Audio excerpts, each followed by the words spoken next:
Hi and welcome. In this video, we're gonna go through some back bends that you can do safely in pregnancy. Personally, I love back bends and I love heart openers, but obviously the bigger the belly gets, the harder it gets to do them. So I've been workshopping for myself some really beautiful ways where I can still feel supported and safe in a back bend, get that nice spinal extension but without the strain of the belly. I'm going to be using a bolster, a couple blocks and a strap for some of these exercises. If you don't have any of that, it's fine. Maybe find a cushion or a pillow, some boxes or something else that feels quite stable on the floor.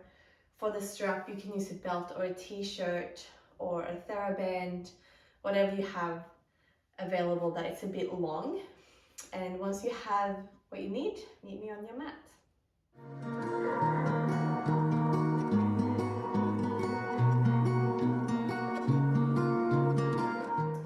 Now we're going to start with a really beautiful chest opener and upper spine extension with our strap or belt or whatever you found at your home. So grab your strap a little bit wider than shoulder width apart.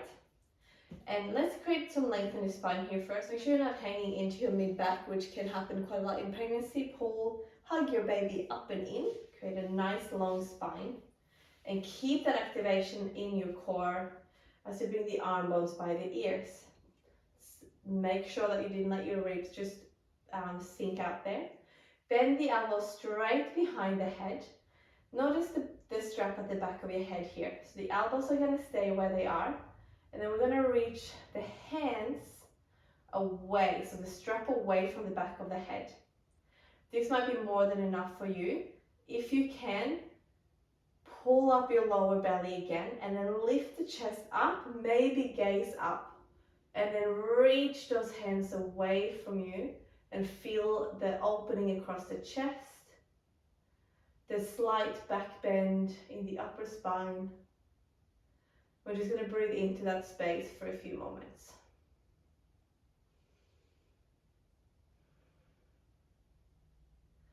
And gently release the strap down. Now another back bend that I've found worked quite well is Anahastasana. So I'm going to show you 3 ways of doing it, one without any equipment. So come onto your hands and knees.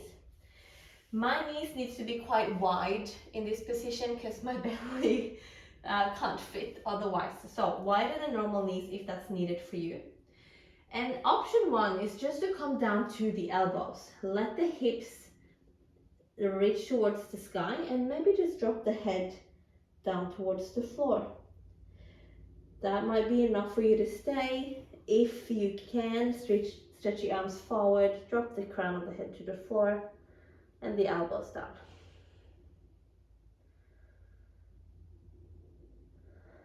Staying here for a few moments.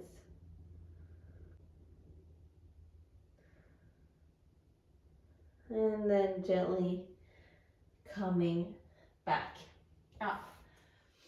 Now, if your shoulders are quite open, another way of doing this might be to put elbows on the blocks. So whatever setting you feel comfortable with, it can be low or it can be medium height.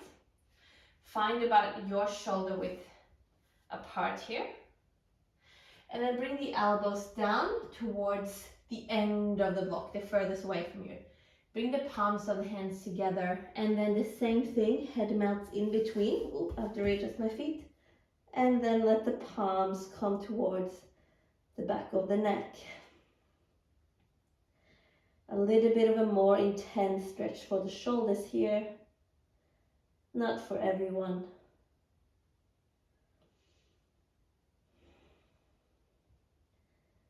Couple breaths here. And then gently coming up, place the hands, walk them back towards you and sit down. Okay, welcome to my favorite way of doing this pose. So same pose with a bolster or whatever other soft cushion that you could find. The cushion is going to be underneath the chest for support. So move your knees back a little bit. Find the cushion or the bolster into sort of your armpits area so that you can rest the chin over. And then just relax. Maybe bend in your elbows and rest the head on the back of your hands.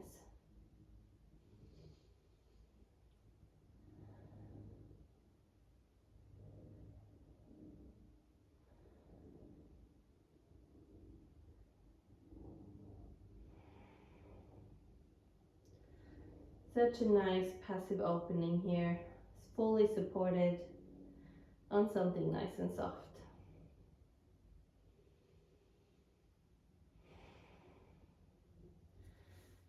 All right.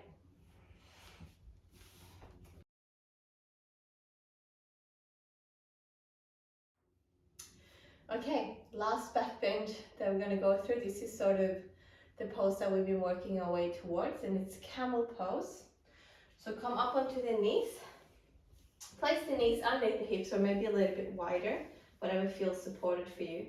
Hands comes to the back and then pull the shoulder blades together, lift the chest up. Gentle push of the hips forward here to get that spinal extension. Now this might be more than enough. If you can, tuck the toes under and then start to reach towards your heels with one hand and the other hand. From here, push the hips forward again, lift the chest, gaze towards the sky. Notice if your glutes are soft and then activate your glutes. Breathing into the front body, getting a nice opening, and then the back body getting a nice extension. One last breath. And then slowly, one hand to your lower back, other hand, untuck the toes, and sit down. Hope you feel a lot more open in the front body. These are a few examples of back bends that I love to do to get that spinal extension without the strain on the belly. Choose your favorite and go for it whenever you feel like you want a little bit more energy and blood flow into your body.